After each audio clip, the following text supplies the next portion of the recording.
किसी गांव में एक साधु रहा करता था। वह जब भी नाचता था तभी बारिश होती थी। इसलिए गांव के लोगों को जब भी बारिश की जरूरत होती तभी वह लोग उस साधु के पास जाते और उनसे अनुरोध करते कि वह नाचे। और जब वह नाचने लगते तो बारिश जरूर होती थी।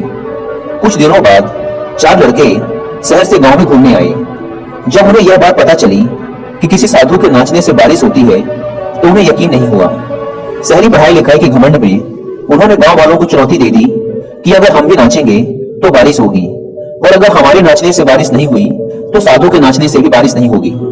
अगले दिन सुबह सुबह गांव वाले उन चारों लड़कों को लेकर साधु के कुटिया के पास पहुंचे। गांव वालों ने साधु को सारी बात बताई। फिर उन लड़कों ने नाचना शुरू किया। पहले लड़के ने नाचना शुरू किया। आधा घंटा बीत गया। फिर पहला लड़का थक कर बैठ गया, पर बादल नहीं दिखे। कुछ देर बाद दूसरे लड़के ने नाचना शुरू किया और 1 घंटे बीतते बीतते वह भी थक कर बैठ गया। बाकी दोनों लड़कों ने भी ऐसा ही किया, पर बारिश नहीं हुई। अब साधु की बारी थी। उसने नाचना शुरू किया।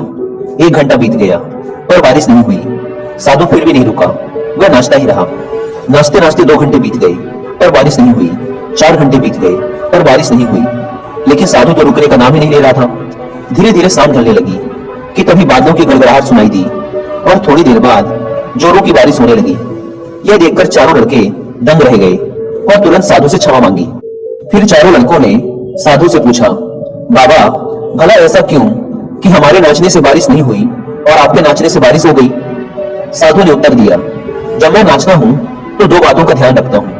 पहली बात तो मैं यह सोचता हूँ कि अगर मैं नाचूंगा तो बारिश को होना ही पड़ेगा, और दूसरी यह है कि मैं तब तक नाचूंगा जब तक कि बारिश न हो जाए। सफलता पाने वाले में भी यही गुण विद्यमान होता है।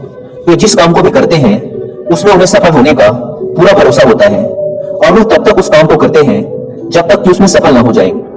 इसलिए अगर हमें सफलता हासिल करनी है तो इस साधु की तरह ही अपने लक्ष्य को प्राप्त करना होगा।